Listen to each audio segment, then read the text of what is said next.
Things are gonna get crazy!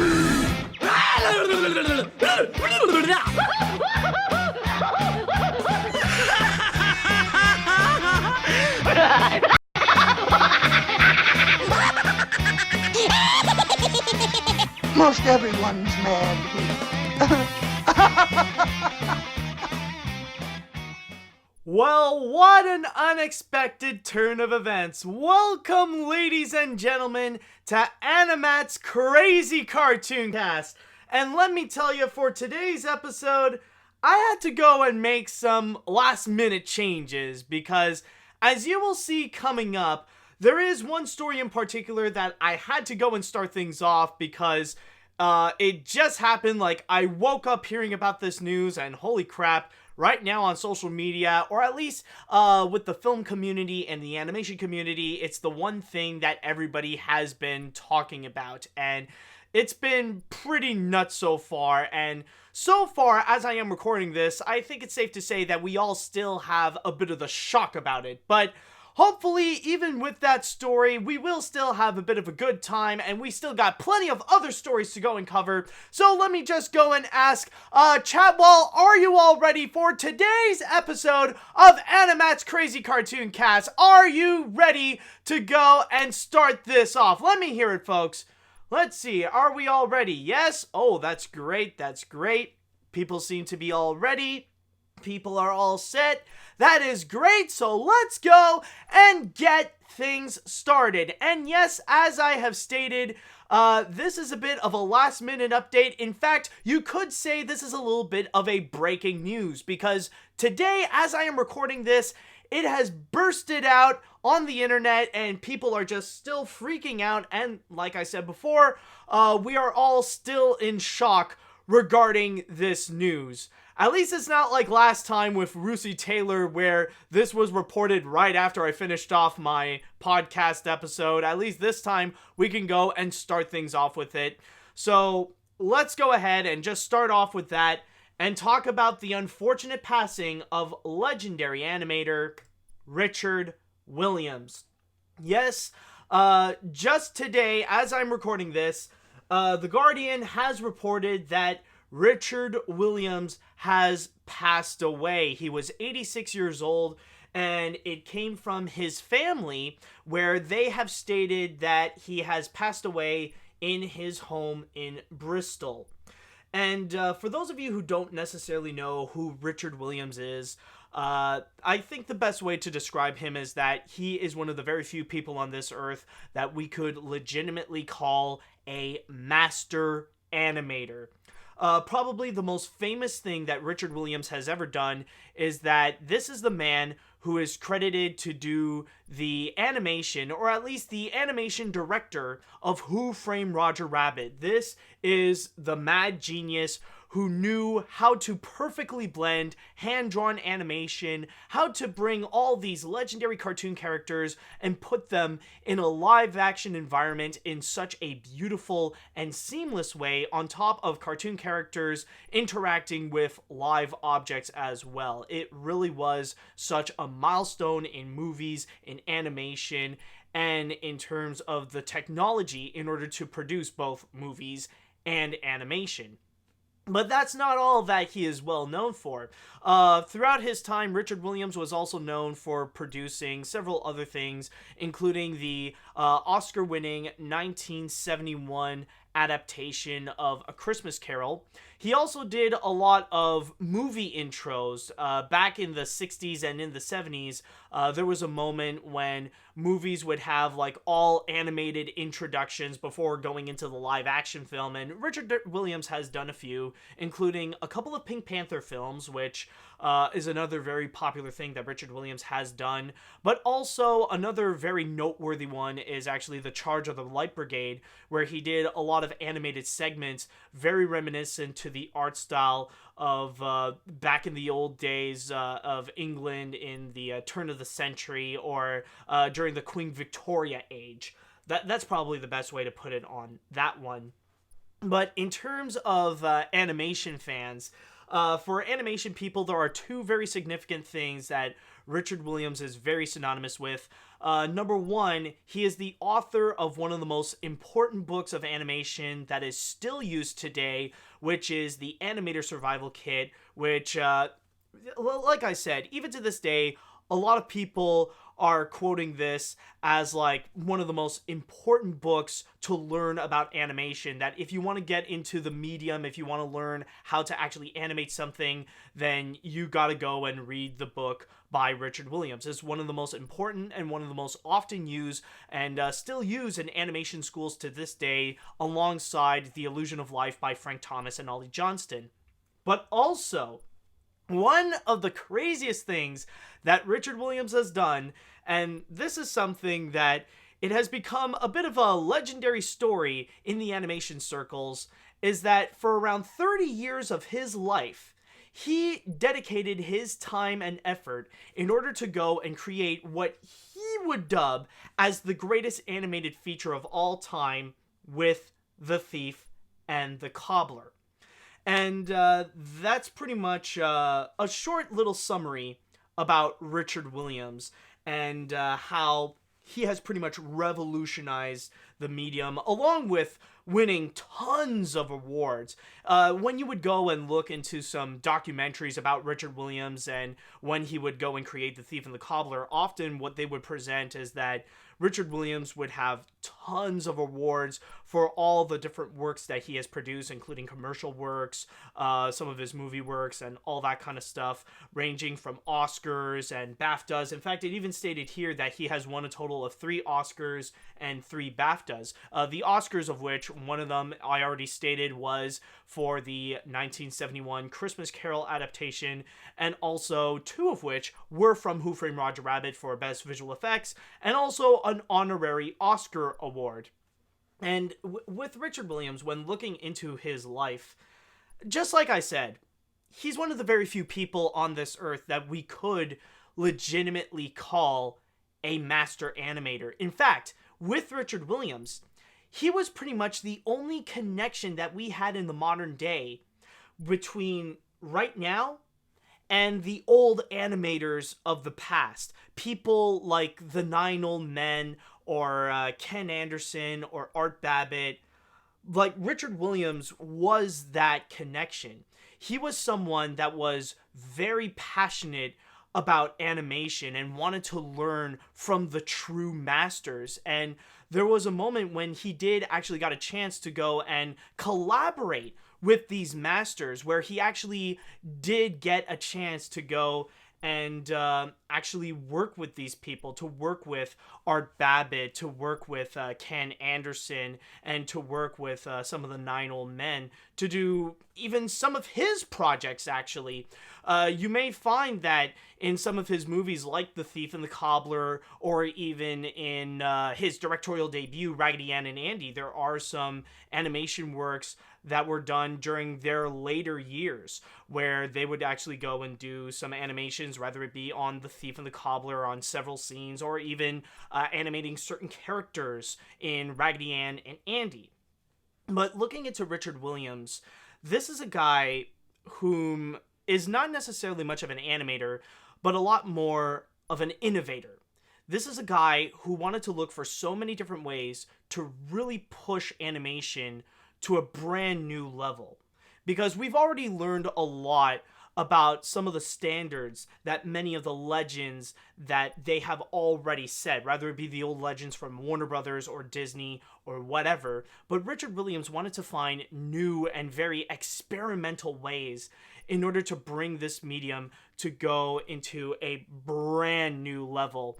Rather it be something like Raggedy Ann and Andy, his directorial debut. Not many people would go and talk about it, but that is actually one great example where you would actually find so many different elements that are very unique and almost psychedelic in a way. In fact, a great example of one scene would actually be with the Greed. Now, with the Greed, that is a character where the animation is a lot more abstract. There's not one single form of the greed, because with that character, like, you always see him like molding into different shapes, and often he would play around with the candy around him to make his face and all that kind of stuff. It was weird, but the animation that was done there is highly admirable, especially with all the different shots that you would see, like different camera movements where you would see like the shots go all over the place or just turn around the characters. And that's one of the beauties of the animation of Richard Williams, is the way that he found a three-dimensional environment before computer animation was even a thing, because all of his stuff that he worked on was all through hand-drawn. And this is very evident with The Thief and the Cobbler, where you would see many shots that are so clean, that are so innovative, and you would see the way that the movements are very, they're very sharp, they're very clean, and yet there is so much detail that's incorporated as well. Recently, what I find to be very interesting is that, for me, I thought this was my favorite scene, but it turned out to be many people's favorite scene from The Thief and the Cobbler, and that's actually the chase scene in the movie, where the thief stole Princess Yum Yum's shoe from the cobbler, and the cobbler would go and chase the thief in several different rooms.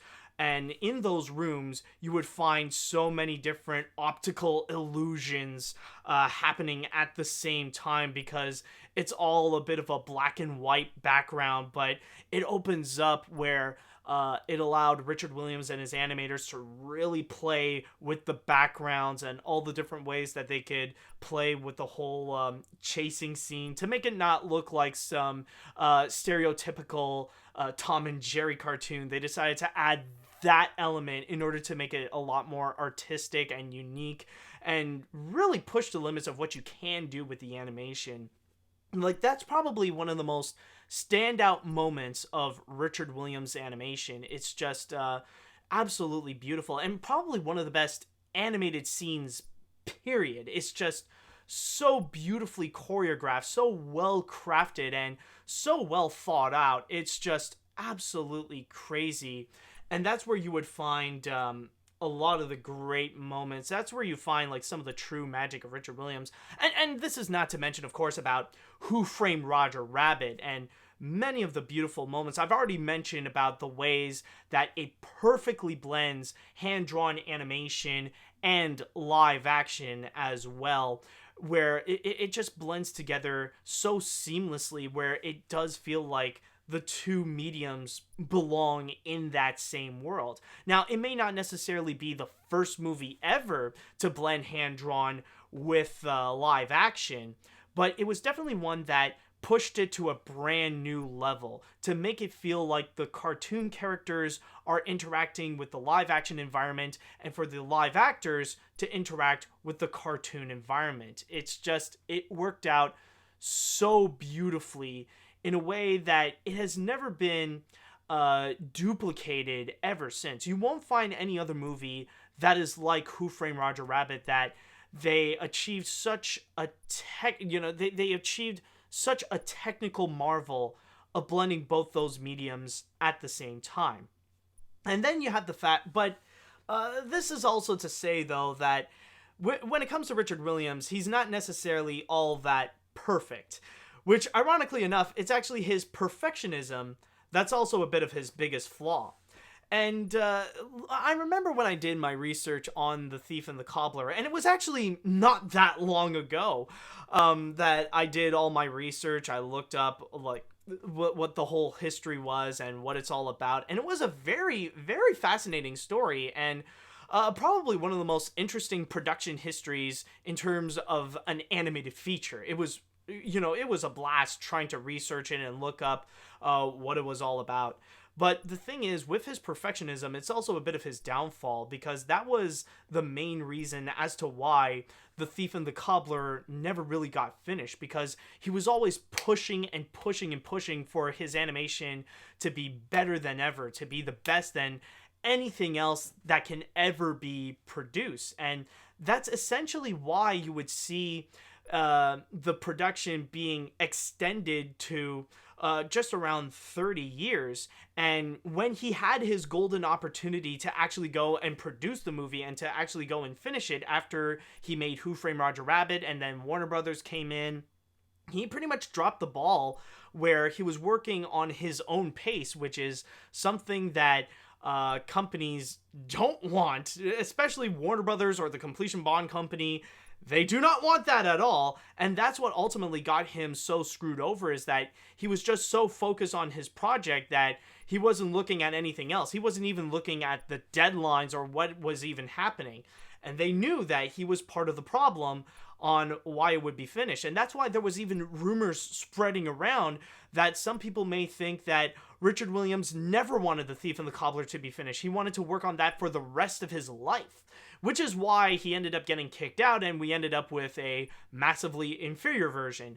Rather it be with The Princess and the Cobbler, or the even worse Miramax version, with all the dubs of Matthew Broderick and Jonathan Winters just talking too much and making all these stupid cartoony decisions. It was just, it was a mess. I think that's the best way to put it, is that all of that was just an absolute mess. And this is not even to mention the musical numbers, which, oh man, they're a bit of a marvel themselves of how they are just so disastrous, and how it is a bit noticeable that they were just like last second add-ons. Is that, okay, we need our generic princess song, we need our generic love song, we need our generic comedic sidekick song. It was just like all that, like the Miramax version just ended up turning out to be a joke. But there is a bit of a positive aspect to it, because afterwards it seemed to have found a brand new generation of fans, especially thanks to Gary Gilchrist's edited version with The Thief and the Cobbler Recobbled cut. And now we pretty much know about The Thief and the Cobbler. And the good news is that, like, that version of The Thief and the Cobbler, the recobbled cut, or at least Richard Williams' original vision, that is starting to become a lot more popular than the Miramax version or whatever versions that have been publicly released. At least that has been getting a little bit more notoriety. Now, it is true, unfortunately, that maybe we will never see the light of day of an actual completed version of The Thief and the Cobbler that Richard Williams wanted to create in the first place. But at the very least, with The Thief and the Cobbler, at least we do see the artistic merits that it has actually achieved and what Richard Williams wanted to do. But you know, the funny thing about it, well, the funny thing with what Richard Williams wanted to do with The Thief and the Cobbler is that he tried so hard to go and push The Thief and the Cobbler to be like his biggest innovation in animation, to make it the greatest thing that he could produce for animation, when, funny enough, he has already done so with the other projects. He has already done it with Who Framed Roger Rabbit. He has already done it with the Animator Survival Kit. He has already done it with stuff like The Charge of the Light Brigade, or The Pink Panther, or The Christmas Carol. Like, all the stuff that he has done, even way back to his very beginnings when he was just 25 years old and he produced his first animated project, or his first major animated project, with The Little Island, which is definitely a more experimental kind of animated project. It's a bit more rough. It does seem like something that would come out of UPA, but it did clearly have a message. There was a lot of thought that was put into it, and it did have some, you know, it was the kind of thing that did have a soul, and that it did have something to say. And when it comes to Richard Williams, he definitely was the animator's animator, and that's what many people refer to him nowadays, is that he was the animator's animator, especially with the way that he created with the Animator Survival Kit, where he pretty much became a teacher, just like how people like Ken Anderson and Art Babbitt was to him. Or is it? Wait a minute. I just realized something. I keep saying Ken Anderson. I think it was Ken Harris. Oops, oh god, I apologize for that little mistake right there. Yeah, I think I meant Ken Harris. Okay, it just clicked on my mind. It's like, Ken Anderson, that's a different animator. Ken Anderson is the one who was an animator at Disney. Ken Harris. Sorry about that. I apologize for that mistake, but you get what I mean, is that Richard Williams has pretty much become the ultimate animation teacher, where he pretty much introduced a new generation of animators where he brought his teachings that he took from the old masters like the Nine Old Men and the Warner Brothers animators and threw it onto the new generation of animators so that that kind of animation legacy can still live on. And that's the thing with Richard Williams, is that he's not an artist. He's not an animator. He is an innovator. He is a man whom all his life has been absorbed by animation and was always looking for new ways to go and really update, to go and improve, to really push animation to the next level, to really find new ways to make animation such a beautiful form of art.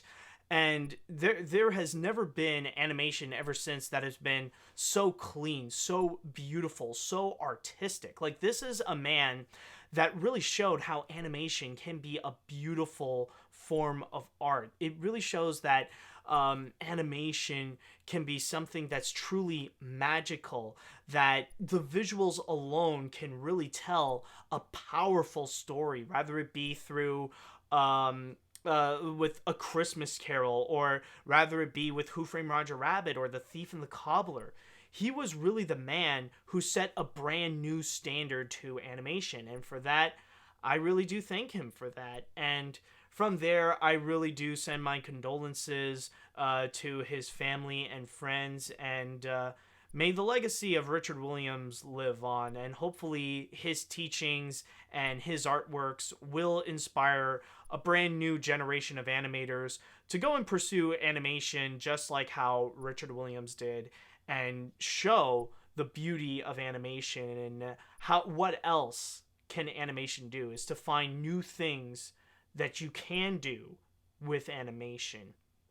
And I think with that said, let's go into the chat wall, and I want to go and ask you guys about your thoughts regarding Richard Williams. And also, one thing I would like to ask, if you want to share your favorite memories with a Richard Williams project, or if it ever happened you met Richard Williams, maybe share that story as well.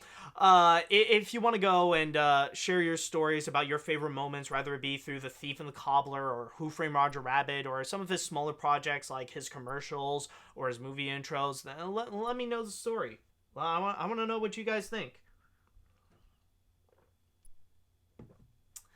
Let's see.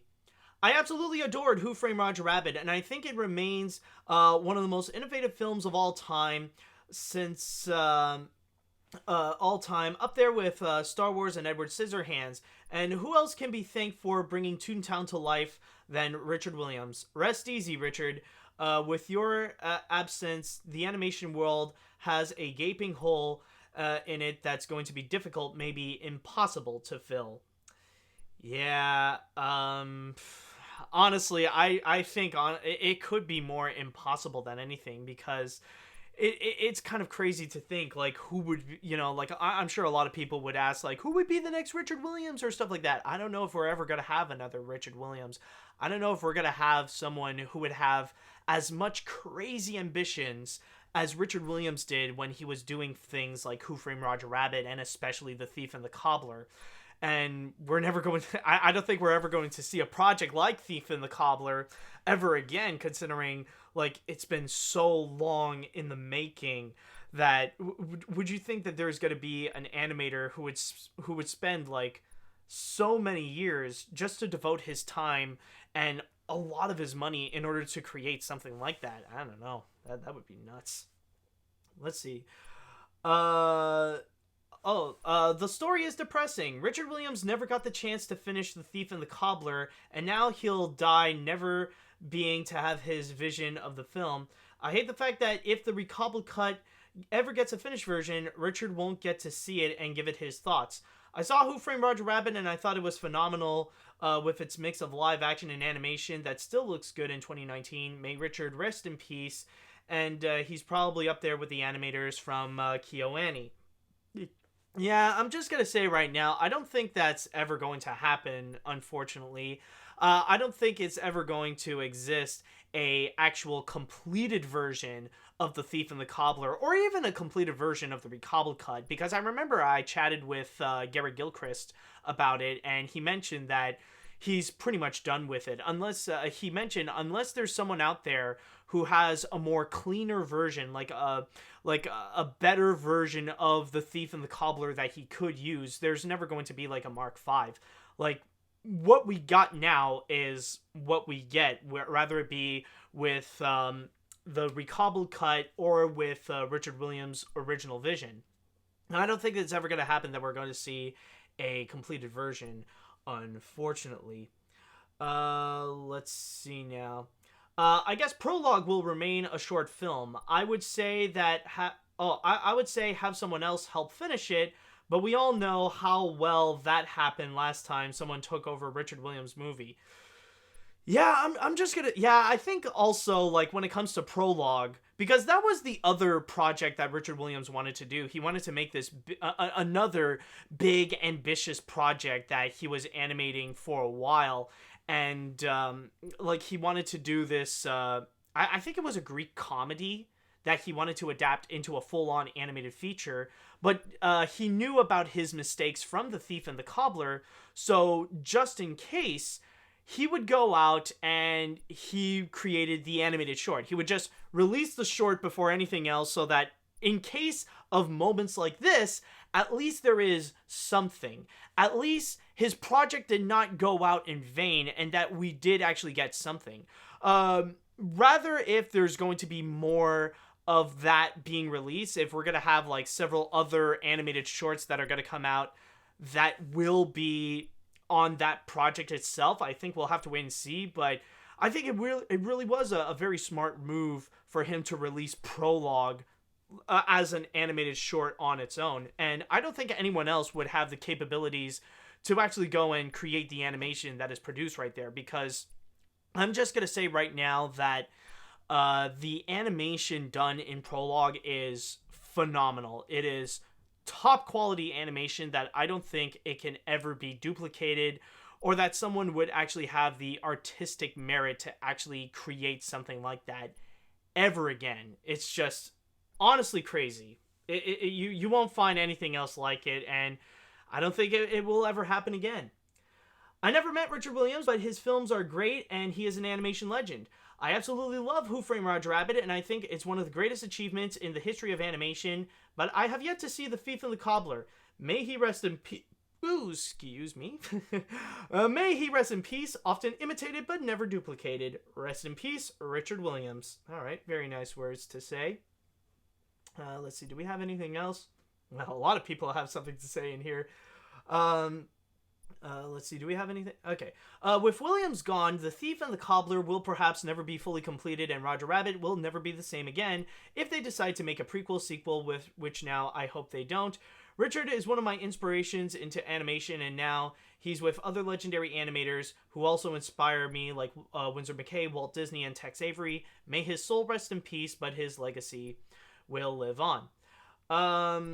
Yeah, I'll just read one more, and then we're going to move on to the next story. This was just an unfortunate and sort of coincidence. I saw your look back of him yesterday, and he just passed away. It's so sad. To say at least he was the one to make possibly the greatest movie ever, although to me not The Thief of the Cobbler, Who Framed Roger Rabbit. Often imitated but never duplicated, with great visuals, movements, and to be the ultimate crossover. A wonderful tribute of cartoons of all time. To you, Richard Williams. By the way, do you have a favorite Roger Rabbit short? Honestly, I don't know. It's been a while, actually, but nah, I do understand what you mean there, dude. And honestly, I do kind of agree that if we would have to pick, like, the perfect animated film or, like, one of the greatest animated features ever, he already accomplished that with Who Framed Roger Rabbit. In a way, there's not necessarily a full-on need for The Thief and the Cobbler when his technical innovations, pushing animation to the next level, what he wanted to achieve with The Thief, it was already done with Who Framed Roger Rabbit. But, again, cheers to you, Richard Williams, and hopefully your legacy will forever live on.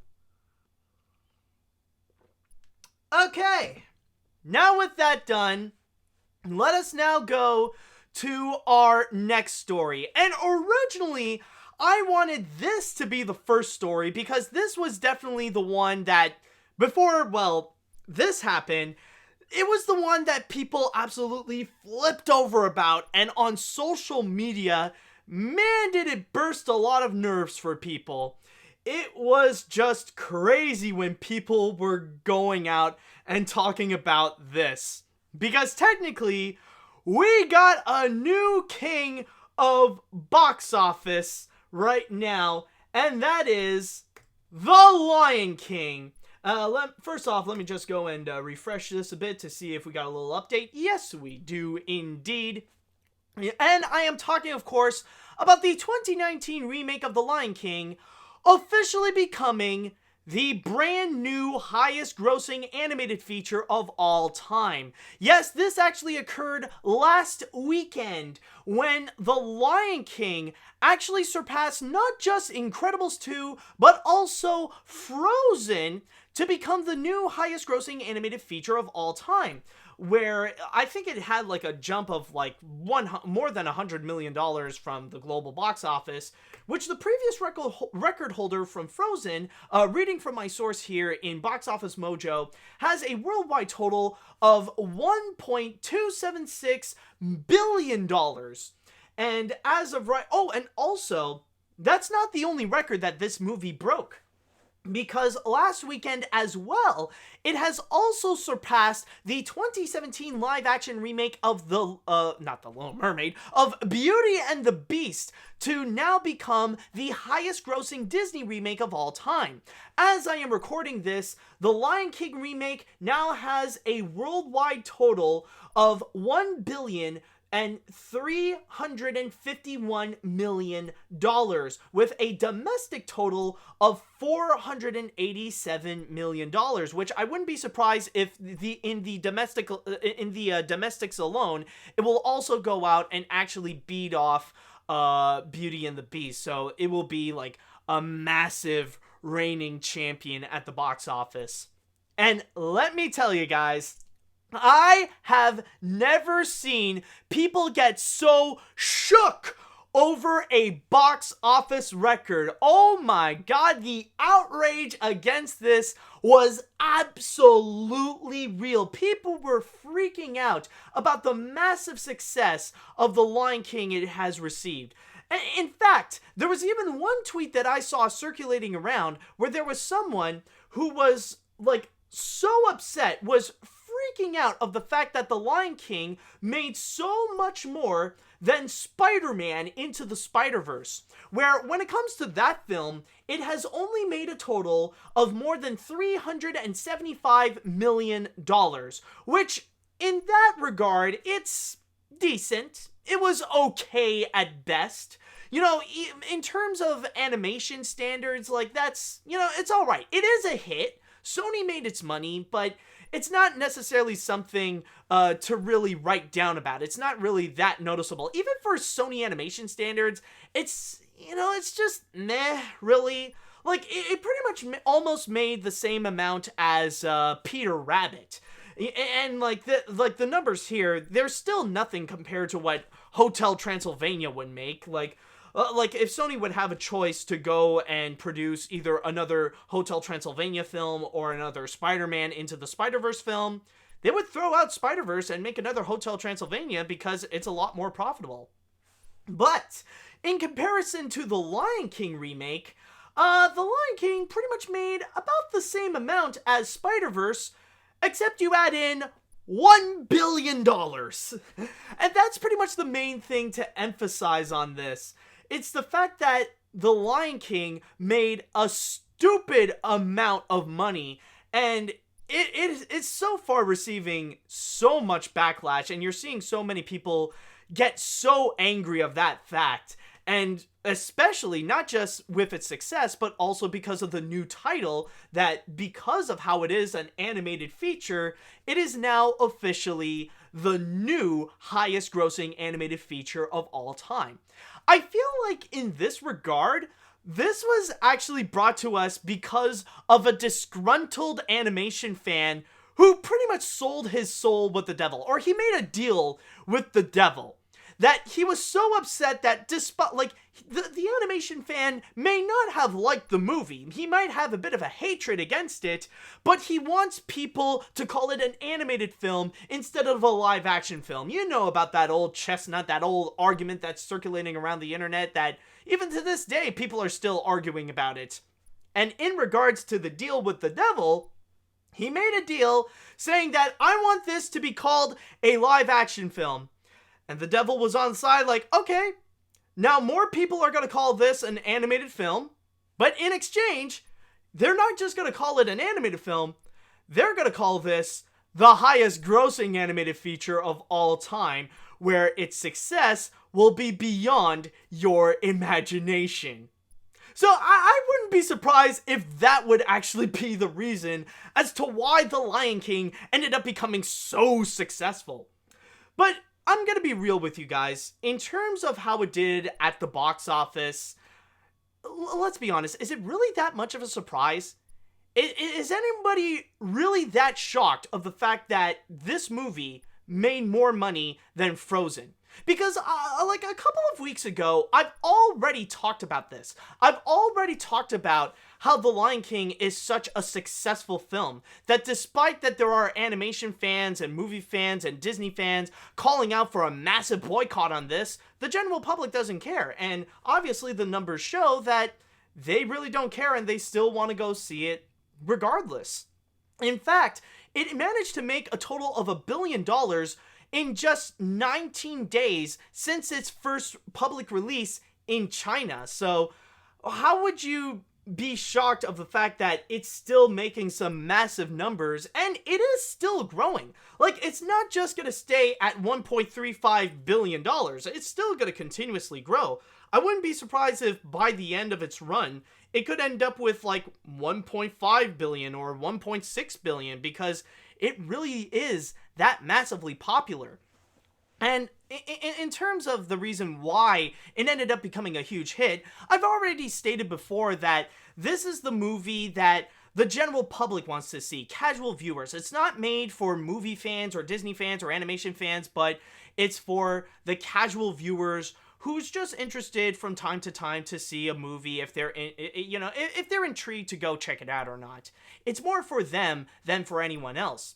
But also on top of that, there's also another aspect as to why it's not necessarily that surprising why The Lion King ended up becoming so successful, and a part of it really is kind of our fault as well. You gotta admit that, like, even though you might be upset about it, it is true that we've played a major part, considering that The Lion King definitely was one of the most anticipated movies of 2019. In fact, I could argue and say that The Lion King remake is actually the most anticipated of all the Disney live action remakes. In terms of the hype that went behind it, that people were interested to go and check it out, like, The Lion King was the one that actually received it the most. And from there, it just continued on that people wanted to go and check it out. So, of course, like, all that build-up, it will lead to something. And, of course, it ended up leading to something like this.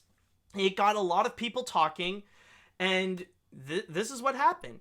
And right now, like, in terms of the backlash against the Lion King remake, in terms of all the hate that's going on against it, right now, it's starting to become a lot more similar to something like the backlash against Illumination Entertainment or the Despicable Me films and stuff like that, where it's less about the movie itself, and now people are just angry of its popularity. They're angry about its success, that somehow it made so much money at the box office. And from there, I really have to go and ask, and this is something that I've also covered in my editorial on why Illumination is good. You might remember that video, regarding why, who really is to blame when a movie becomes massively successful. Like, when a movie becomes a massive hit, when it made over $1 billion, who would you say is at fault? Like, if you are angry about it, then who would be pinned who would the blame be pinned on? Is it the movie itself? Is it the company that made it? Or is it the audience that went and bought a ticket? Because I will confess, yes, when I went to see the movie, I did purchase a ticket myself. I did spend my money to go see the movie. So I know that I am partly responsible for all this. And of course, if we are talking about the box office, if we are talking about like the people who went to go and see the movie, then of course we gotta mention how a huge part of it is regarding the foreign market, where only domestically it has made so far nearly $500 million.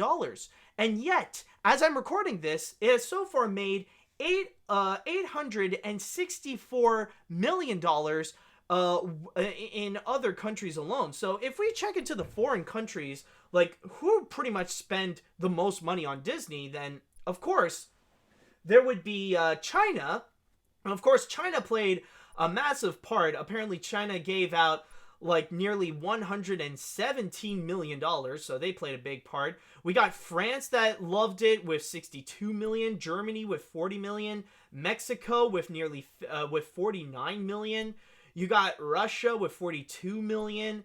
The UK especially, they seem to be really getting into it with nearly $74 million. And then you got other countries, Spain, 33 million, South Korea, nearly 35 million.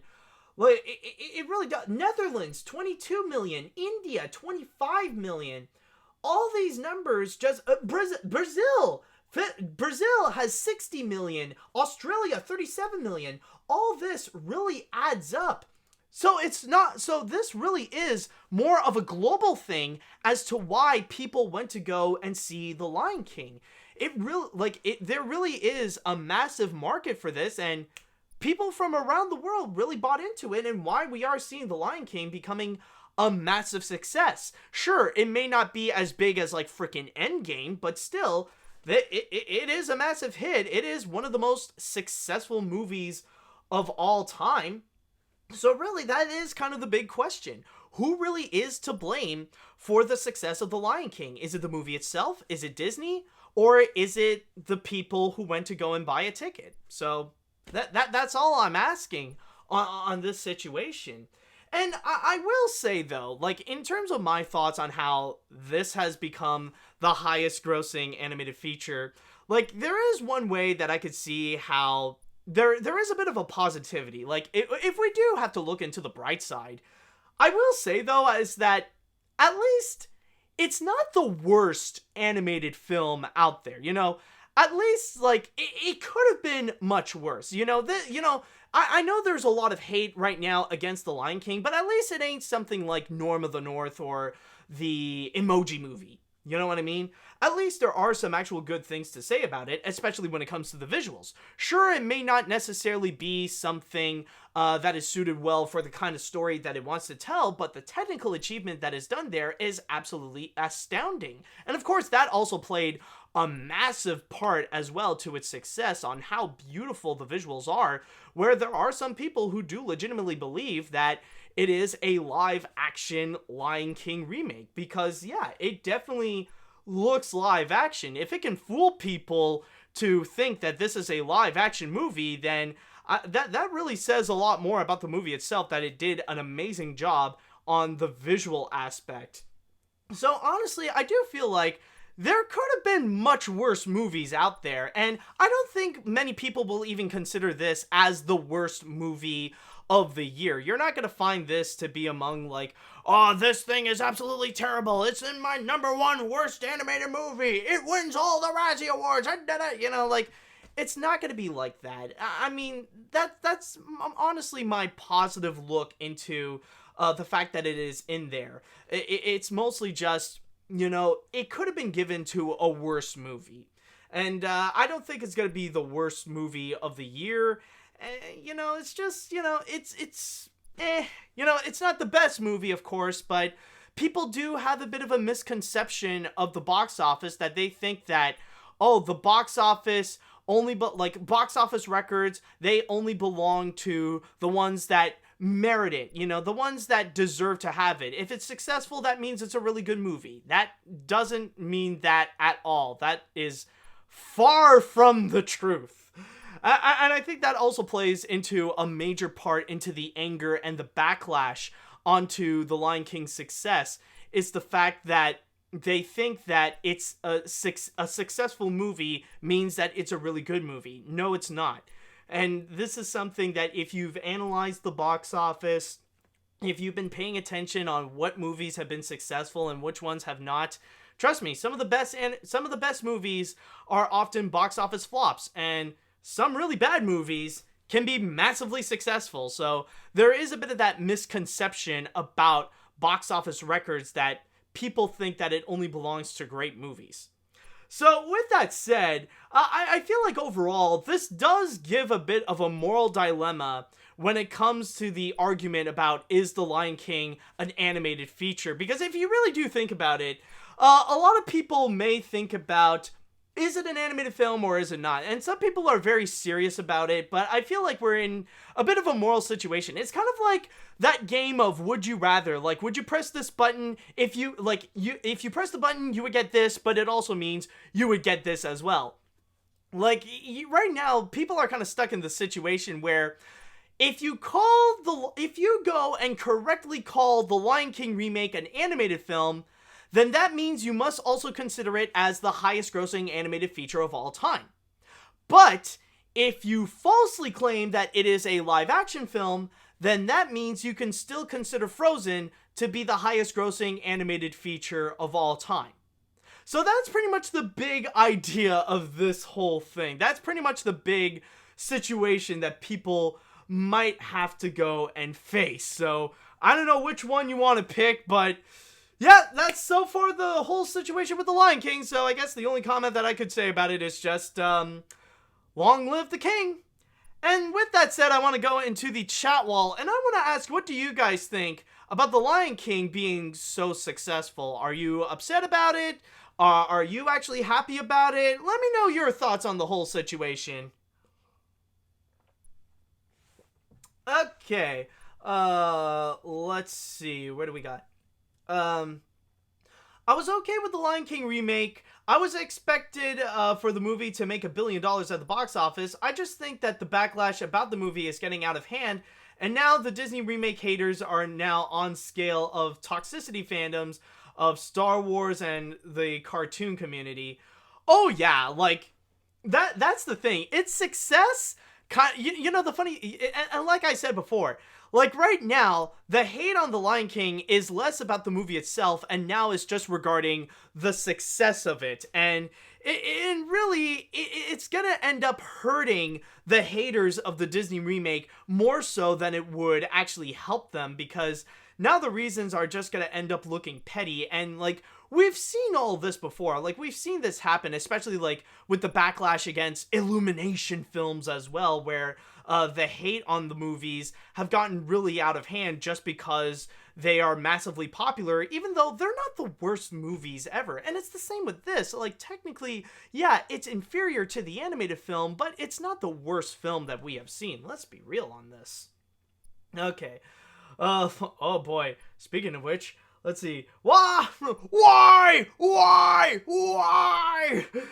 We live in such a ridiculous world. A live-action remake is the highest-grossing animated film. Donald Trump is trying to buy Greenland, and a watch company made an ad about men and masculinity. We live in an absolutely weird world that feels less like reality and more like a parody of the world. The story is a lot less sad and disappointing, but more weird. One word, clown world. I bet the reason more people are mad at this than Despicable Me or Minions, they are original. Well, I guess so. Oh boy. Let's see, what else do we got here? It may, no, not this. Let me, oh, wait a minute, actually. I think it would be worth talking about. This may not be related to the topic, but I wonder if the Oscars will consider this eligible for a visual effects award. Should it be nominated for if practically everything is special effects, or would they say it's an animated film? Okay, let me just say right now, like with the whole debate, because I'm sure this is going to be something that we will be talking about in the future. But let's be honest, folks. It's not going to be that big of a deal if it would get best visual effects, because you got to keep in mind, it did happen before that an actual animated feature did get nominated for Best Visual Effects. I mean, technically, yes, there was Who Framed Roger Rabbit, but then again, like, I guess some people could make little exceptions on that. But then you would also have The Nightmare Before Christmas, and it actually happened not too long ago with Kubo and the Two Strings. I mean, it is possible for something to actually get nominated for Best Animated Feature and for Best Visual Effects. And if it happens with The Lion King, then I wouldn't necessarily be surprised. Like, maybe it might not get nominated for Best Animated Feature, but I could definitely see it be nominated for Best Visual Effects. Well, actually, you know, the funny thing is, though, one thing that I do want to add is actually related to the fact that even to this day, that even though we are becoming a little bit more accepting of the fact that this could be an animated feature, there are still a bit of media outlets and even Disney themselves that are still trying to advertise it as a live action movie, which of course does upset a bit of the animation community. But on the other hand, like, it's a bit of that moral dilemma that means, like, okay, they still consider Frozen to be the highest grossing animated feature. You know, there's still a bit of that complication right over there. Okay, let's see now. There are many people that want to complain about this film, but there is nothing they can do about it. To how much this movie became so much successful at the box office. They should think something positive like Toy Story 4 or Far From Home grossed $1 billion, especially that film was the only non-Disney film to gross $1 billion at the box office. That's it. Yeah. Okay, we're gonna debate about that a little later, but no, but I do get what you mean to look on the bright side, to look into more positive aspects, but then again, we do end up living in the age of the internet where people are looking for negativity, that they want to complain about something, you know, it's more on them. Let's see now. I am disappointed about the Lion King remake becoming the highest grossing animated film of all time. Even though the animation looks nice, it was still a bit boring to watch, and it doesn't have the charm of the original. Timon and Pumbaa are the only other good parts of that film. I hope Frozen 2 ends up beating this movie. Okay, oh god. Frozen 2. Now, this is one thing that I've often seen be brought up. That a lot of people are trying to say that Frozen 2 is going to beat The Lion King. That some people are trying to, you know, consolidate themselves by saying that, oh, this won't really matter because Frozen 2 is going to beat it at the box office. It will make more than The Lion King. Okay, here's the thing, guys. I'm going to be very honest with you. When it comes to Frozen 2, yes, it will be a hit no matter what.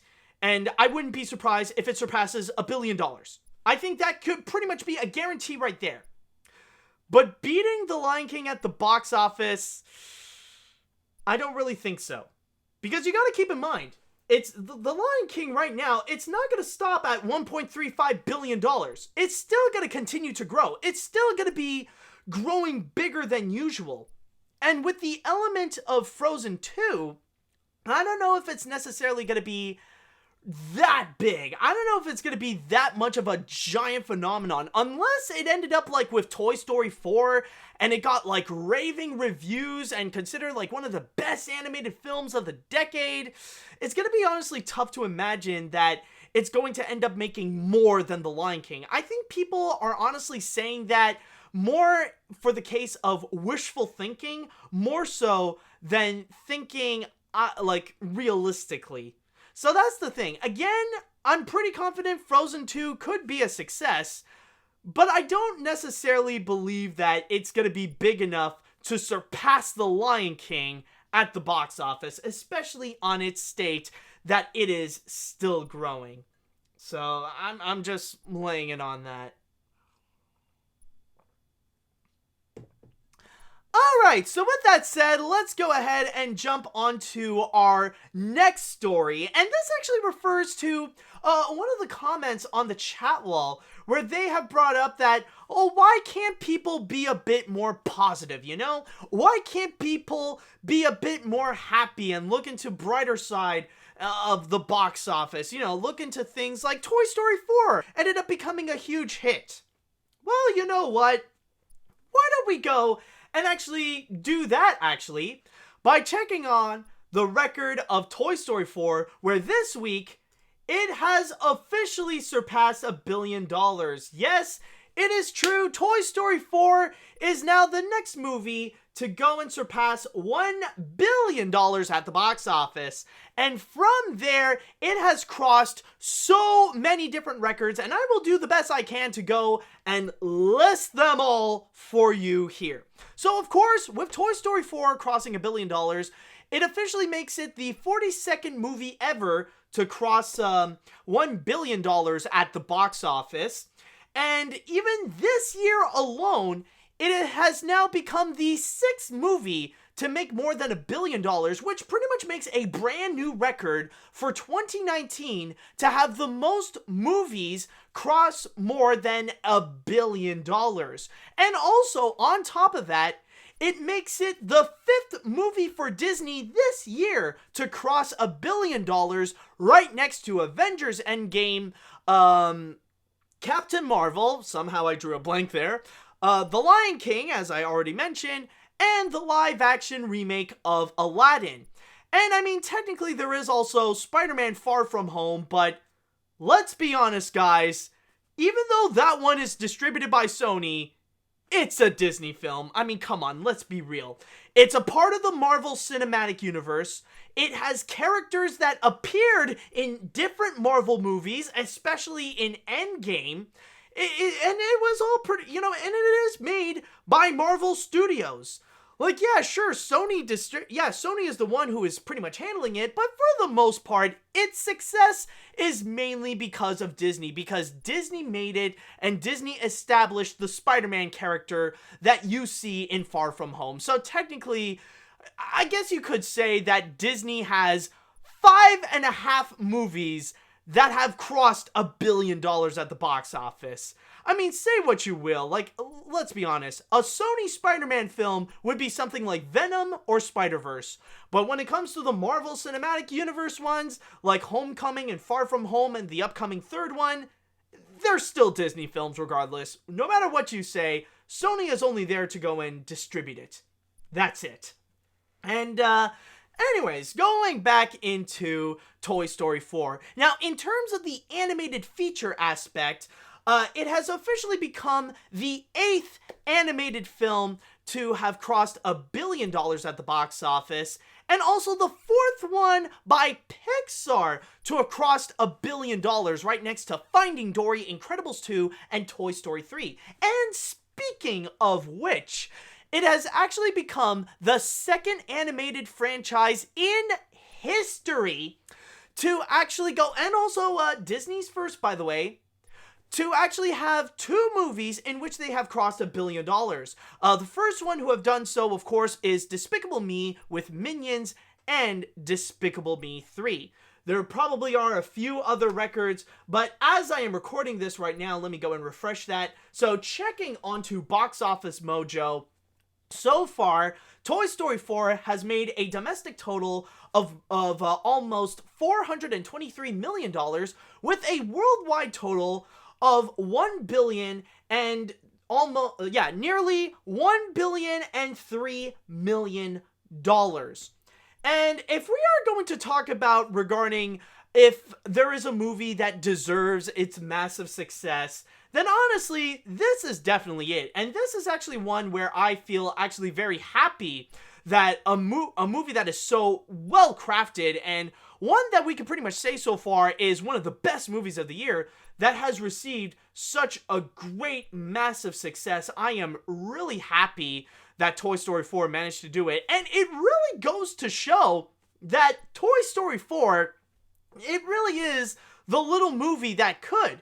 Because you gotta keep in mind that beforehand, there was so much doubt and there was so much backlash of its existence, that there were so many people out there who wanted to hate on this movie so hard, to say, how dare Pixar to create another Toy Story film after the conclusion that they have made the perfect ending after Toy Story 3. But then Toy Story 4 came in, like suddenly it got released, and it turns out to get raving reviews and positive word of mouth from people who saw it, and it turned out to be absolutely amazing. And, it really, what's funny to note is that it really shows, like with this and the Lion King remake, It presents all the different ways that you can pretty much be a massively successful film. When we have talked about The Lion King, we've mentioned how a big part of its success is mainly because of the anticipation. It really was one of the most anticipated movies of 2019, and debatably the most anticipated of all the Disney live action remakes. And then on top of that, of course, you got the nostalgia factor that went into it, where there are many people today that grew up with The Lion King, and not just in North America, but also all around the world, which is why you see it as such a massive global success. But then you have Toy Story 4, which did not have any of that anticipation. Maybe a little bit, like giving a bit of hope from the trailers, but there was still a bit of a backlash.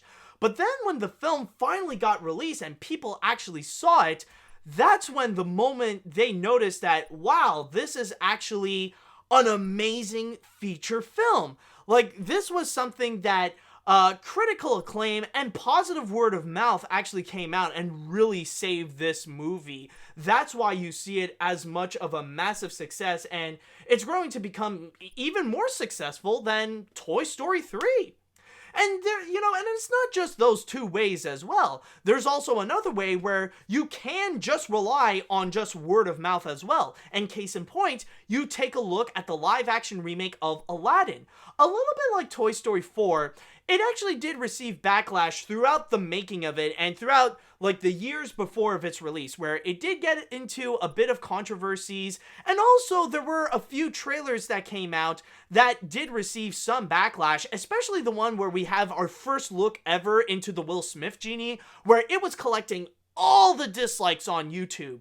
But then suddenly, the film actually came out, and even though critics didn't necessarily like it, it got mixed reviews, just like most other Disney live-action remakes. In the case of Aladdin, however, that one was actually reliant on positive word of mouth, and that positive word of mouth actually became massively strong to the point of why we see it right now crossing over $1 billion.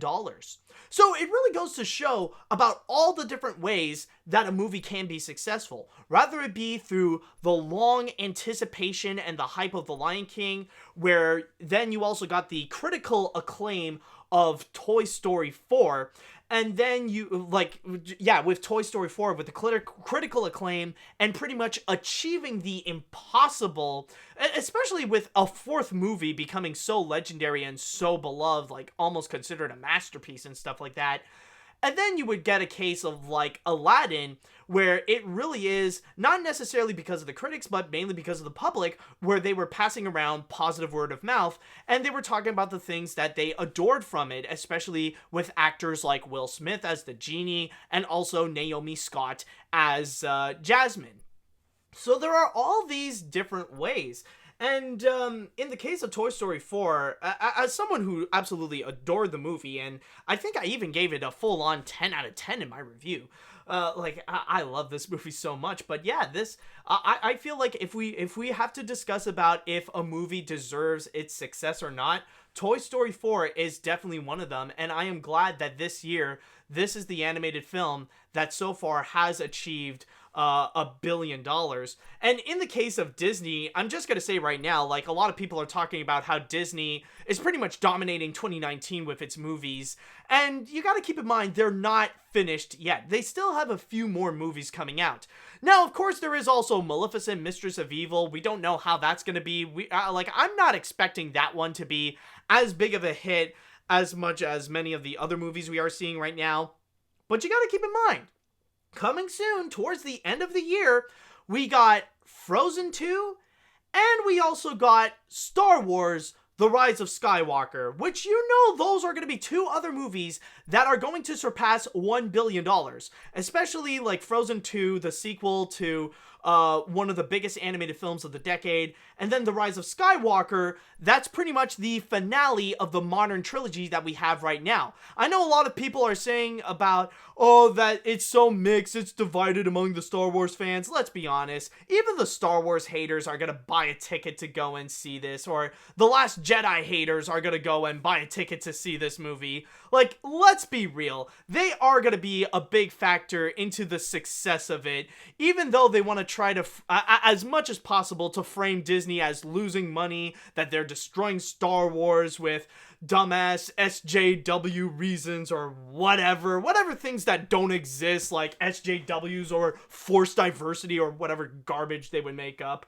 But yeah, so far, they're not stopping right now, and Toy Story 4 is so far one of their latest additions to the major hits that they got. And from there, I just want to say congratulations to Josh Cooley and the team at Pixar for another billion-dollar hit and another great Pixar film that they have achieved that is both a critical and major financial success. And, I will be courteous and I will say, I'll also give congratulations to Jon Favreau and his team for the major success of the Lion King remake, a movie like this where its success is this high, that is something to applaud at. So yeah, all I have to say is just major congratulations, and with Toy Story 4, it is a success that is very well earned.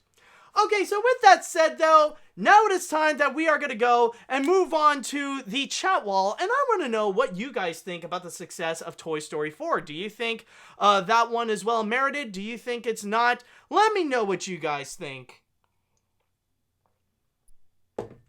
Okay, now let's see right now.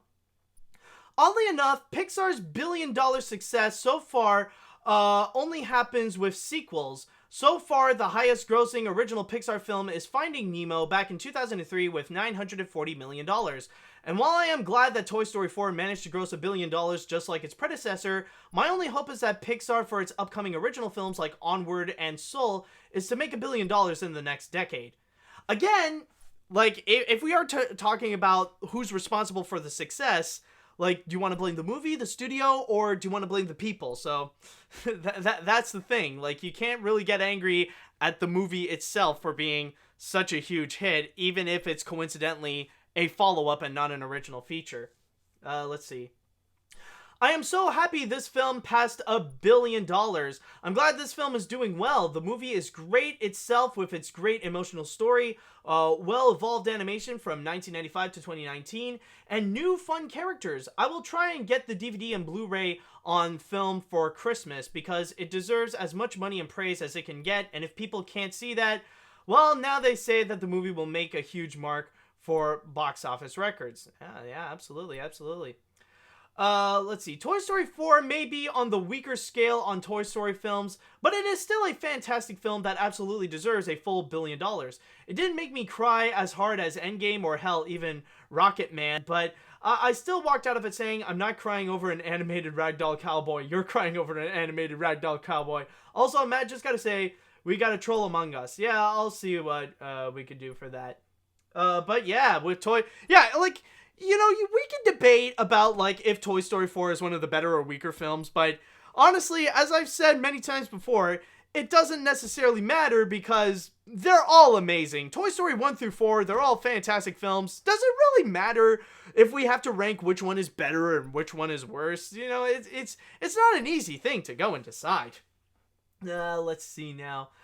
Onward will be the next original Pixar film. I'm so excited to see the movie, and I'm kind of glad that the movie from Pixar is not a sequel. Toy Story 4 was a really great film, but I want to see how Pixar will be planning on any original films. And, for that, thankfully Pixar is going to be really supplying that a lot next year with not one, but two, as we said before, with Onward and Soul. So at least they will pursue more of those instead of just relying on animated sequels. And hopefully, considering that D23 is going to be coming out soon, we will hear more original content coming from not just Pixar, but also from Disney Animation as well. I mean, they got to at this point, considering that, now that John Lasseter is out, maybe it'll be more of a better push to make more original content. Let's see. I'm glad I saw Toy Story 4, and I'm happy to see it beat $1 billion at the box office. This is the second time in a row where Pixar makes $1 billion years after Toy Story 3, the other being Incredibles 2. Congratulations, Toy Story 4, you made history, first Incredibles 2, and now you. Good job. And you know, you actually do bring up a very good point. That actually could be a new record that Pixar has set, where this is the first time in history that we saw an animation studio release $1 billion movie next to another, where they got Incredibles 2, which made $1 billion, and then after that, we got, I lost my train of thought. Then we got Toy Story 4, which that made $1 billion. That's a very good point. You know, I don't think there have been another, I don't think anyone else has actually done that, you know. I don't think Disney didn't do it. Not even Illumination has done it, and, well, certainly not DreamWorks. So, yeah, that is definitely a historical record that Toy Story 4 has achieved for Pixar. Let's see. I'm gonna read one more right now. I'm very happy that Toy Story 4 hit $1 billion. I hope it beats Toy Story 3 for the highest grossing Toy Story film. And I hope Disney continues this year with having their success and with movies hitting $1 billion like Frozen 2 and Rise of Skywalker. All right, that is very nice. All right, so I think we got a lot of the Disney box office news out of the way, and now it is time we're going to go and move on to our next story, in which what we got here is actually going to be a book. Yes, I'm going to be talking about a book out of all things, but this is not just any ordinary book. This is actually going to be the ultimate book. This is going to be the ultimate book all about DreamWorks Animation. And what I'm talking about, folks, is going to be the official DreamWorks Animation Opus. Yes, Opus Publishing is going to be collaborating with DreamWorks Animation in order to create a new massive book called the official DreamWorks Animation Opus. Now, this is a project that took them 4 years in the making while talking to hundreds of people that have worked on DreamWorks animation films, whether it be artists, animators, designers, directors, producers, writers, and actors, talking about their journey when it came to producing and creating some of the most beloved and legendary DreamWorks animated features. And we do have a little quote here coming from Margie Kahn, the current president of DreamWorks Animation, as she has stated, working with Opus on such a beautifully crafted and expansive book honoring DreamWorks Animation's 25-year artistic legacy has been incredibly gratifying. We are thrilled to share it with fans worldwide. And yes, of course, this is a monumental moment considering that 2019 is also the 25th anniversary of DreamWorks Animation ever since Jeffrey Katzenberg founded the company along with David Geffen and Steven Spielberg in order to create the entire DreamWorks hub, where, as you could tell right now, what seems to be the most prominent and strongest asset of DreamWorks seems to be the animation division, which was created by Jeffrey Katzenberg after he immediately left Disney. But some of you might be wondering about some of the information regarding this DreamWorks book. What can you expect out of the DreamWorks Animation Opus? Well, this is going to be a bit of a scary part right over here, because there are actually 2 different versions that you can get from this book. The first of which is going to be called the Limited Marquee Edition, which is going to be the regular version that you can pretty much buy wherever you can. And the info on this, what you're going to get with the book, and this is the regular version, keep in mind. Now, the book itself is going to have more than 850 pages. More than 850 pages on the book. And from there, the measurements of the book as well, it's going to be 18 by 18 inches, or 45 centimeters by 45 centimeters. So it is going to be a big book. And it's going to weigh a ridiculous 30 kilograms, or 66 pounds, for a book. A book that is 66 pounds. I have never even heard of a book that is freaking 66 pounds. That is unbelievable. But if you think that is insane, Wait till you hear about the signed limited marquee edition. This adds a little bit more to it. And apparently the signed limited version is going to have a total of... Oh, by the way, I don't know if I mentioned this already, but I am reading from my source here in Animation Magazine. But going back to what I was talking about, okay, this limited edition book is only going to have 100 copies. That's it. It is going to be very limited. And in here, I'm just going to read you a little bit of what it states. Now, the signed limited marquee edition is limited to only 100 copies, each numbered and signed by numerous cast members and directors from nearly all of DreamWorks Animation's most beloved stories. Which, on a side note, I just want to add that what they're pretty much covering is going to be all the 36 movies that they have so far created, from The Prince of Egypt all the way up to How to Train Your Dragon, How to Train Your Dragon, The Hidden World. I don't know if they're going to add Abominable to this, but I don't know. I guess we'll have to wait and see. But going back to what I was talking about, let's see here. Cameron Diaz, the voice of Fiona in the Shrek films, has graciously provided a foreword to the opus. The 100 signed copies will also be adorned with a bespoke silver Moon Boy medallion, custom made in England and recessed into the leather front cover. There is also an unsigned limited marquee edition available, which is limited to 200 numbered copies. And from there, I do believe that the unsigned limited marquee, I don't know if it is going to have the foreword from Cameron Diaz, or if it will also have that medallion, but I guess we'll have to wait and see with more info. But then you have the signatures. Okay, so we are going to have some signed signatures. Who's going to be there? Well, apparently among its list, it has stated that it will feature directors like Brenda Chapman, Lorna Cook, Eric Darnell, Dean DeBlois, Walt Thorne, Steve Hickner, Vicky Jensen, Tim Johnson, Tom McGrath, Rob Minkoff, Jennifer Yu Nelson, Peter Ramsey, Chris Sanders, Conrad Vernon, and Simon Wells. But then you also got the actors. And they didn't just get any like little actors that, oh, they worked on little parts on the movie. No. This is like legit A-list celebrities that they got here. The signatures from the actors include Alec Baldwin, Jay Baruchel, Jack Black, Gerard Butler, Nicolas Cage, James Corden, Cameron Diaz, Craig Ferguson, America Ferrera, Jeff Goldblum, Anna Kendrick, Lisa Kudrow, Andy Serkis, and Ben Stiller. And then, of course, all these signatures would not be complete, however, until we got one more.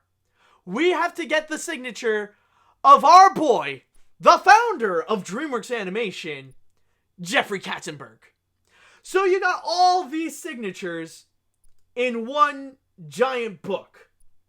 So you finally know what I mean when I say that this is the ultimate DreamWorks animation book, that it would cover the entire history of the studio, and it would also go and supply some like numerous of different artworks that you would find from DreamWorks Animation, like all the different making of like the different characters that you would find in there.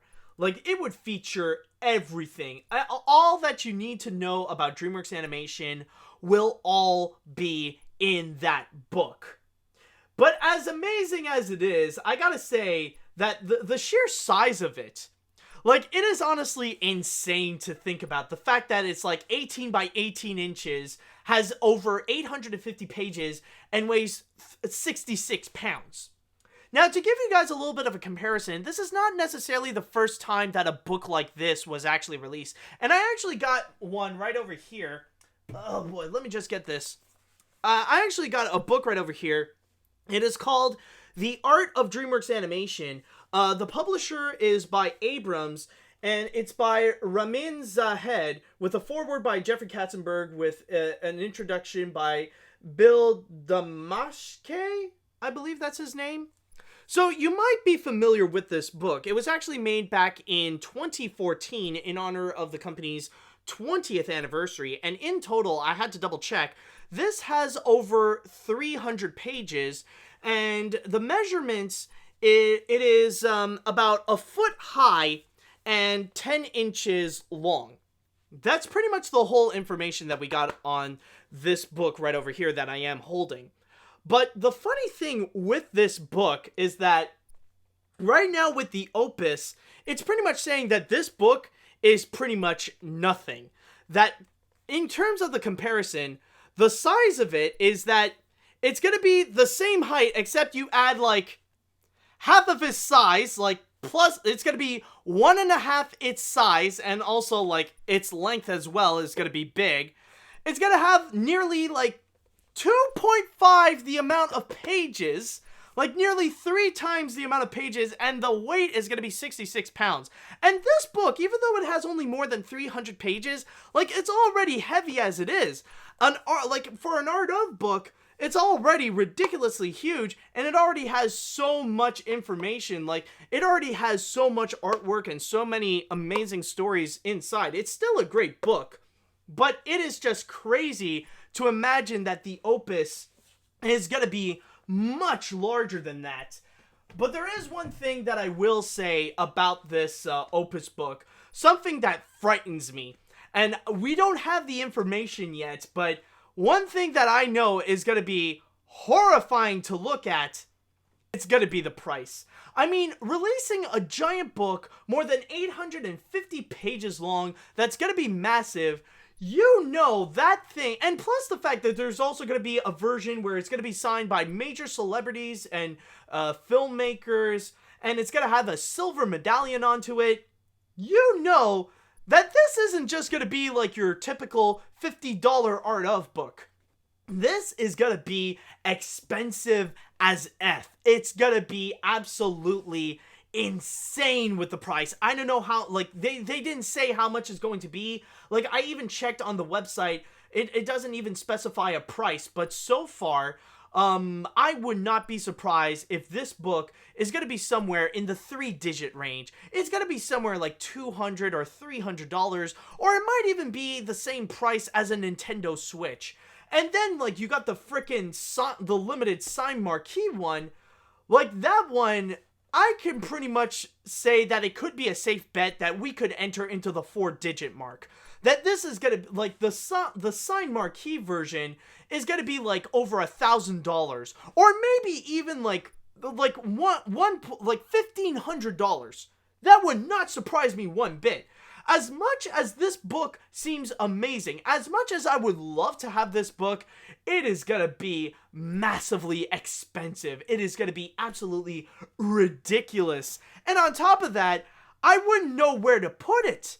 Like, it's gonna be so big, I don't think I even, like, it's not that I don't have the shelf space, I don't know if I have a shelf that would be big enough to even contain this book. I mean, a book, like, I don't know if I even heard of a book that's like 18 inches long and 18 inches wide. It's, holy crap. It's just, yeah, it's gonna be expensive, but you know, I'm not gonna complain about it, because I know that it's gonna be like, if you're gonna buy this, you're definitely gonna get your money's worth out of it. But oh my god, I don't know what it's going to be. I don't know what the price is, but I don't know, like, at the most, for now, I would say, like, since I don't really have that much money, I would say that, you know, if they have a contest, I'll enter it. You know, I'll see, like, if I can win it, instead of just, like spending hundreds of dollars on this. But yeah, overall, you know, this is a book that I just need to talk about. This is a book that I need to present, because I know this is going to be, so far, the ultimate DreamWorks animation book. The ultimate book that chronicles literally everything about DreamWorks animation from its very beginnings all the way up to right now. It's going to be amazing. It's going to be epic, but it's also going to be stupidly expensive, and that's one thing I'm not necessarily that excited about. But holy crap, this is gonna be one heck of a book. So with that said, I want to go into the chat wall, and I want to go and ask you guys about, what do you all think about the official DreamWorks Animation Opus? Is this a book that you want to get, or is this a book that you think you would want to spend a lot of money on? And also, if you would want to get it, would you want to get the regular version or would you want to get the signed one with all the different names? Let me know what you guys think. Okay, let's see what we have over here. I'm a modest fan of reading, which isn't too much of a flex, but this book seems absolutely amazing. It'll be really interesting about the production of Ants, or even the Aardman collabs. If I attain the cash, I'll definitely add this to my collection. I'll just make sure it has a cozy little spot next to book journal number 3 and the original Disaster Artist. No, it won't. You won't put it there. I don't know about your shelf space, but I can guarantee you're not gonna put it there because it's gonna be too freaking big. It's not gonna fit, man. You gotta keep in mind, it's 18 inches by 18 inches. You gotta find a bigger shelf space. You need to buy, you need to get rid of a whole shelf just to fit that big ass book in there. That's what you gotta do. If you want to buy the book, first get rid of an entire shelf so that you can fit that book into wherever you want to put it. Let's see now. Let's see. I'm interested in having this book. It tells about the history of DreamWorks Animation and Jeffrey Katzenberg himself. It also has concept art, the animation, everything. However, I hope it's not so expensive in the vein of Apple computers. Oh, it will. I can say right now, it's like, yeah, it's gonna be expensive. It'll be as expensive as an Apple computer. So, you know, like, if you're gonna go into animation school, what would you rather spend your money on? Would you want to spend on a new tablet, you know, like on a new Wacom tablet? Or would you want to buy the official DreamWorks Animation Opus? It's gonna be at that point, I can guarantee you. Okay, let me see where we at. Wow, how long did it take for Universal and Opus to make this expensive book? Maybe a year. This is like a long history of DreamWorks Animation. I've already stated this. It's not a year. It's 4 years. This is legit a book that was 4 years in the making. So there is a reason why this book is massively huge. Let's see. In the past, I saw DreamWorks as an animation studio created by Jeffrey Katzenberg, who made a deal with the devil to get his revenge on Disney. But after a while, I grew a big heart for the company, and they are now my favorite studio. I think DreamWorks is about 25 years old now, since it is their 25th anniversary. I definitely get this book soon. I absolutely adore looking at animation in history, especially history of animation studios. Good luck, DreamWorks, and may Abominable be a success and not be trash. Well, that one we'll have to wait and see. Let's see now. Where are we? Which one? Oh, okay. I don't think I will pay for the book after hearing about how big it is and how expensive it could be. It is nice that DreamWorks wants to give animation fans something special, because seeing animation concept art can really enhance people's appreciation for even bad animated films. That depends. That really depends. If the artwork is bad, I don't know if something like The Art of Norm in the North would be something that would fly off the shelves, so I'm just saying. Let's see now. The book seems informative, and I want to read the book. Too bad the book is super expensive. I think that DreamWorks Pictures is alright. They made below average movies, but their best movies are astounding. Let's see now. Also, did you see DreamWorks 20th anniversary promo back in 2014? For the 25th anniversary, will you remake, we'll see. Let's see. No requests now. That's too far ahead. I really want to get that book from DreamWorks Animation. I love most of DreamWorks Animation films, particularly with Shrek, Kung Fu Panda, and How to Train Your Dragon. I really like to see what the book looks like and read all the way through. I don't care how expensive that book is going to be, but I want to get it immediately. Oh, there is one more thing I forgot to mention, is that it's not just going to be on their movies, but there will be some elements as well that they will dedicate their time to talking about the TV shows as well. You can even see on the little side cover as well that there are a few characters, not just from the movies, but you do see a little bit from some like Three Below or even Dino Trucks as well. So there will be a little section of the book that will be dedicated to some of their television works, especially when their collaboration with Netflix has been particularly amazing, and some could even say it's what completely saved DreamWorks Animation from being entirely shut down.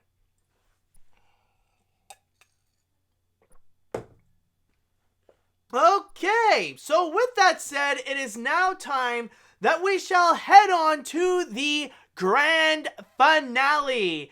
And with this one, oh boy, are we about to enter into a pretty complicated issue. Now, this was something that took me a little bit of time to fully understand in terms of the research. Like, in fact, one of the big reasons why I wanted to talk about this here is mainly for me to get a little bit knowledgeable to know what has been happening around the world, because you might be hearing about talks on this, you might be hearing about some news regarding this, but I think this is a good gateway to let us know about what is happening with this news in particular. And what I'm talking about is regarding the protests in Hong Kong, and of course, hashtag boycott Mulan. Yes, you might be seeing on social media lately that people are upset about the recent Mulan remake, and people want to go and boycott Mulan. And this time, however, this actually has nothing to do with Disney or all the Disney live-action remakes. They're not upset because there's all the Disney live-action remakes happening. It's not in response of the success of The Lion King or anything like that.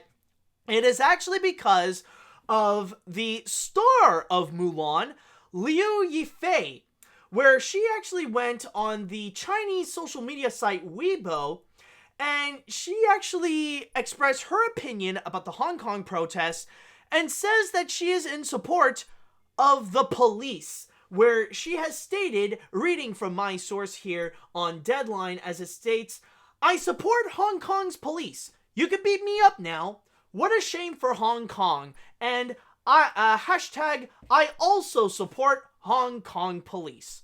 And from there, this has massively upset people, not just in Hong Kong, but from all around the world as well, where there are several tweets where people are expressing their disgust from the tweet from Liu Yifei, and they would make statements as they said, like there's this one tweet that says, Disney, why does your company support a Chinese actress who openly supports a suppressive regime? And then we got another one that says, hashtag boycott Mulan, because while these people in Hong Kong are fighting for their rights while being brutalized by their own police, Liu Yifei is sitting her happy ass down in the U.S., enjoying the rights enjoying the rights those people don't have while supporting the police brutally from afar. And then there's another one that even says, I was happy when Disney Studios announced that they are making a new Mulan movie. She was my childhood hero. It is disappointing to see the actress who plays her does not empathize with the protesters in Hong Kong. They are fighting for their homeland like Mulan. Hashtag boycott Mulan. Now, in order to fully go and understand the situation, first, we need to go and fully understand about what is happening in Hong Kong. Why are there so many protests happening? And why are the news often covering the events that are happening in Hong Kong? Like, why are things so crazy in there? Now, before I continue by telling what's happening, I just want to make a massive statement that the best way to go and find out what is going on is to go and do your own research. Now, even though I have done my research as well, I just want to state that there is a possibility with what I'm about to say, it may not necessarily be 100% accurate. So if there is anything false that I have said, then at that point, feel free to go and correct me, write down in the comments if I did any mistakes and correct any of the errors that I have said, but I will do the best I can to go and tell you guys what is pretty much going on. I will try to go and summarize the events that are happening in Hong Kong. Okay, so here's the thing that is happening. So in Hong Kong, earlier this year, they decided to open up a brand new bill a brand new legislation which it allows the police to go and extradite people who have done a crime somewhere outside of Hong Kong, and they can go and put them over there where they have done the crime so that they can have justice in that area. Like, for example, imagine if you went and robbed a bank in Taiwan and you managed to successfully rob that bank, and now you're trying to hide somewhere in Hong Kong with all the money you stole. But then suddenly, that didn't really work out that well, and the police found you. So with this new bill, they are allowed to take you and extradite you to extradite you from Hong Kong to Taiwan so that you can go and serve justice there. And that's pretty much the main thing that the bill wants to go and say. However, there is one major catch to it. Apparently, the places where they can extradite you to is not just in Taiwan, but also in mainland China. Now, there is a major difference between Hong Kong and mainland China. Now, even though Hong Kong is in China, it is not necessarily run the same way. It has a completely different system than in China, where China, of course, is run by the Communism Party, and they are very strict there. And now, I'm sure this is going to be the part where people will get triggered and say, communism is bad, communism is evil. I'll just want to say, if you think the Chinese Communism Party is bad, wait till you see the Trump administration. But anyways, back to what I was talking about. So yeah, mainland China has the Communism Party, whereas Hong Kong, they have more of a democracy.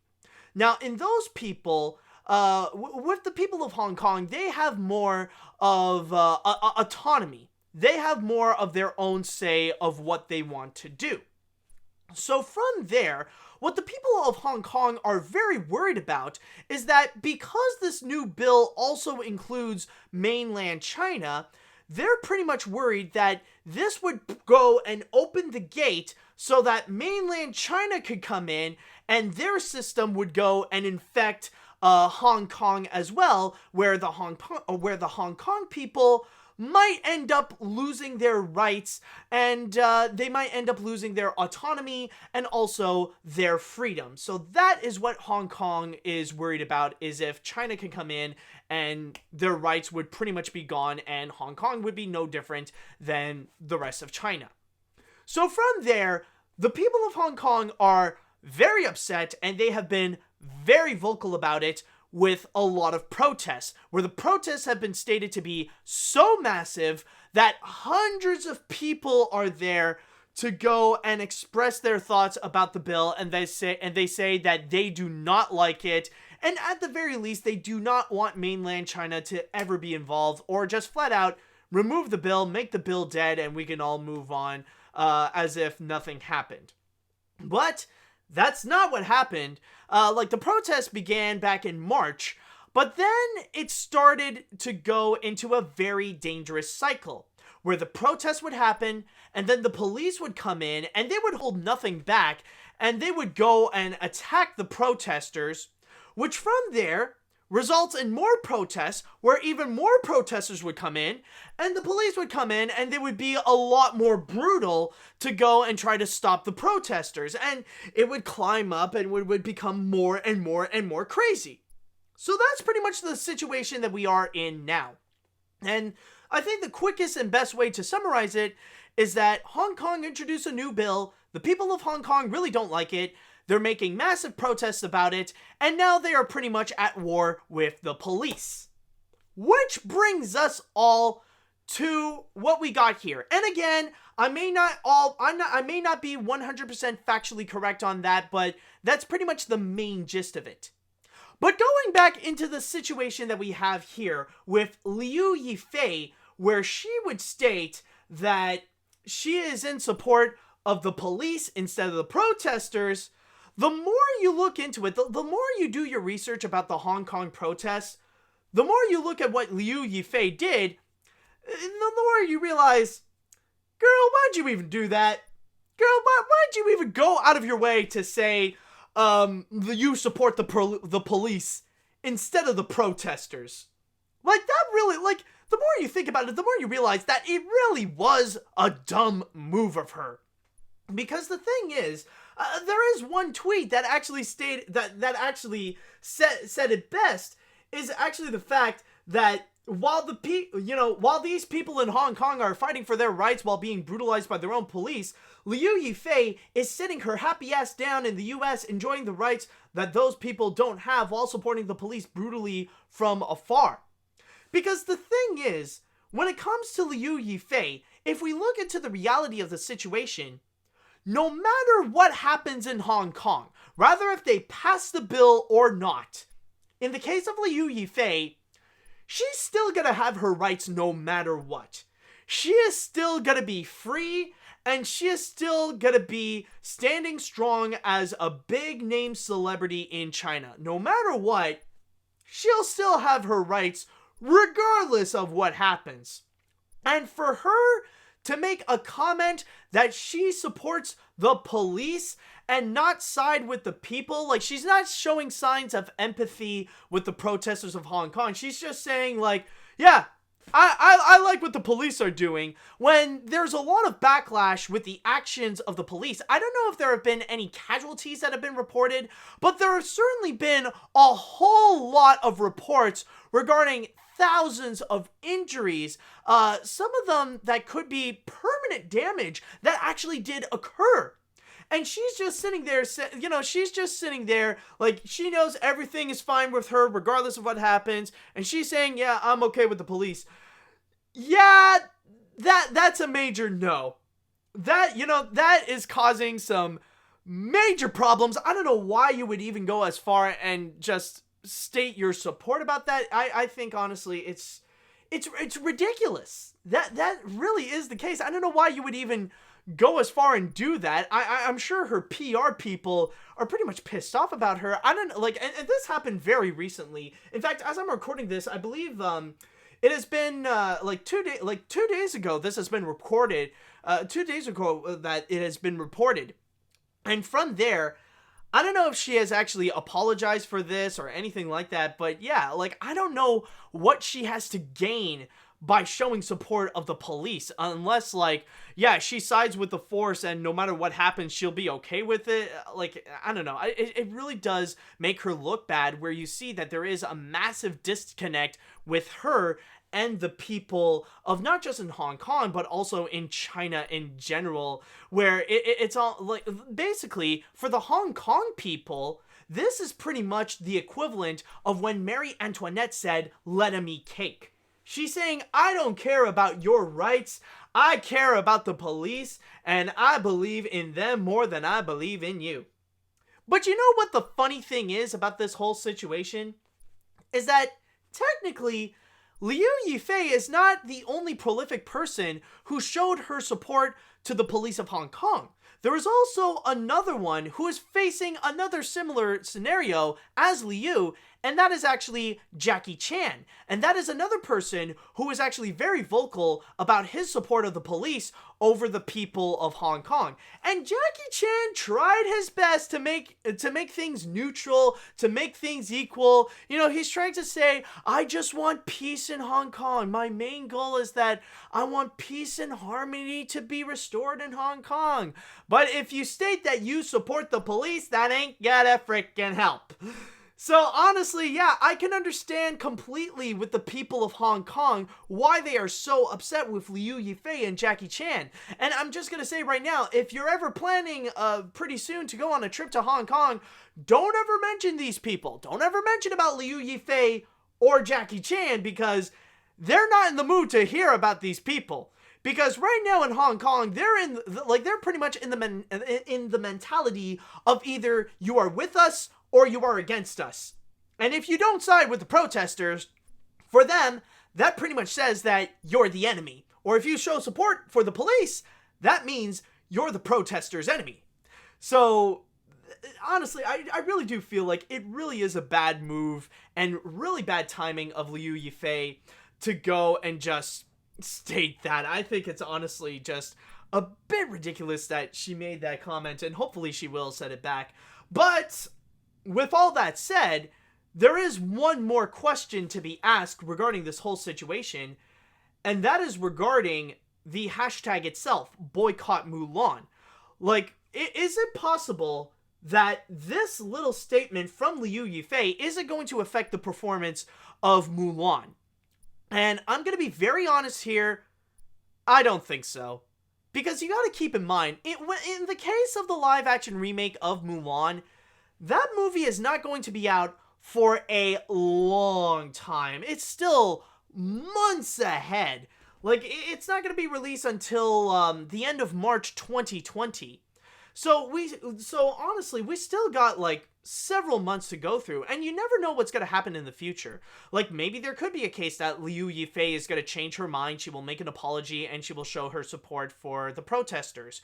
Maybe the whole situation is going to be resolved in Hong Kong. Maybe something will happen with the bill. Maybe the protests are going to be over. So it's still a very long time, and by the time that the Mulan movie is going to be released, whether it be in North America or in Hong Kong, like, this whole thing is just going to be a memory unless things are getting worse with the whole scenario with the bill and the protests are still going on. Like, we don't know, but I'm honestly doubting if this will actually affect the performance of Mulan, because boycott Mulan will still be a bit of a memory. Unless it's actually a whole change the channel type of controversy where it's still going on, that people are still talking about it to this day, and that, like, the whole thing, it's, you know, like, Channel Awesome itself is still suffering because of the whole controversy and all that kind of stuff. Maybe it could be a similar case with here, that boycott Mulan is going to be a nightmare for Disney, that is still going to linger on because of the protests in Hong Kong and because of Liu Yifei's statement. But honestly, right now, I doubt that yeah, they may protest right now, but by the time the movie is going to be released, this is going to be nothing but a bit of a memory that people might have forgotten about anyways. I still feel like it is too, you know, it's too early to boycott a movie for now, because it's very similar with Toy Story 4. I mean, they have, you know, a lot of people say that they want to boycott Toy Story 4 because Toy Story 3 had the perfect ending, but look at it right now. It just it just got $1 billion. So honestly, I don't think this is really going to affect much of the performance of Mulan in 2020. But in terms of what's happening in Hong Kong, I do wish the best of luck for the protesters. You know, I'm not going to do the same mistake as Liu Yifei or Jackie Chan, but yeah, my heart goes to all the protesters. Hopefully, they will be victorious in the fight for their rights, and hopefully this issue will be resolved, that peace can be restored in Hong Kong. Okay, so now with all that said, I would like to go into the chat wall, and I want to know what you guys think about the whole controversy with hashtag boycott Mulan. Do you understand the whole scenario? Do you think that Liu Yifei did the right or the wrong decision? Let me know what you guys think. Okay, let me see right over here. Let's see. Where do we have? Seriously, what was Liu Yifei thinking? Does she know now how authoritarian the country of China is? There's no free speech, no fair election, pollution, and so much garbage in the country. I bet anti-SJWs will side with this woman instead of complaining how the regressive left is criticizing the women. Nah, they wouldn't. Like, the anti-SJWs are too simple-minded to know what's going on outside of their bubble. They don't see anything that's happening outside of North America. They don't care what's happening in China. They're too simple-minded to understand what's even happening in there. Anyways, I might boycott and instead watch the 1998 movie on Netflix. Scratch that. No. You're not going to watch it on Netflix because it's going to be on Disney Plus. You got to keep in mind, 2020, Disney Plus, that's going to be a thing. Anyways, also, which is worse, the story of Universal Pictures canceling the Hunted movie because of the American rights and Donald Trump?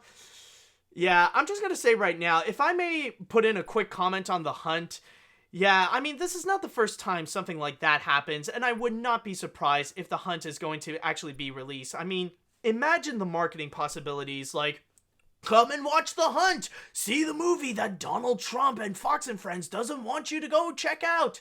It's gonna happen. Honestly, I'm not worried about The Hunt at all. It's gonna be re-released. It will actually be out. Anyways, let's see now.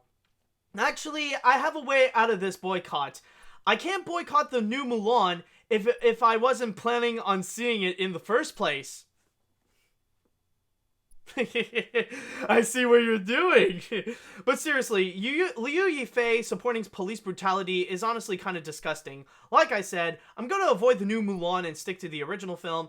But no matter how the boycott turns out, I'll give this, it'll never be as toxic as Change the Channel. I can debate. It's debatable. I mean, like, these are two completely separate classes. Hashtag Change the Channel is everything happening online. That's a whole internet thing. This whole scenario with Hong Kong, that's a completely different factor. Like, these are two separate things. I only made the comparison to Change the Channel because that's a controversy that is still going on to this day, that is still affecting the reputation of Doug Walker and Change the Channel.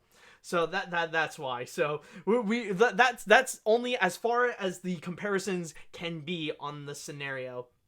Let's see now. Let's see. At this point, Maleficent 2 and the Lady and the Tramp remake will be a better cup of tea for me than the Mulan remake. I have a friend from England who worked as a teacher in Hong Kong, and I'm wondering what she thinks about this protest. Also, something similar is happening in Brazil. Many Brazilians are protesting against the president, far right loser for educational cuts, deforesting Amazon rainforest, and being indigenously racist and a far right nationalist, kind of like Donald Trump. Yeah, that's the thing. I know that Brazil needs to get rid of their president as soon as possible because that guy is doing more harm than good. I mean, the thing is, no one should ever support that far-right president, as much as no one should support Donald Trump. Let's see now. Do we have anything else? Yeah, let's see. Do we have, Alright, so I think with all that said, that should pretty much be it, and wow, what a crazy episode we had of AniMat's crazy cartoon cast, but I am glad that we've made it all through here. So with all that said, I would like to say thank you all so much for watching, and we shall see if next week we shall have a lot more crazy stories happening. But until then, I just want to say thank you all so much for listening, and thank you all so much for watching, and until next time, see you later, dudes!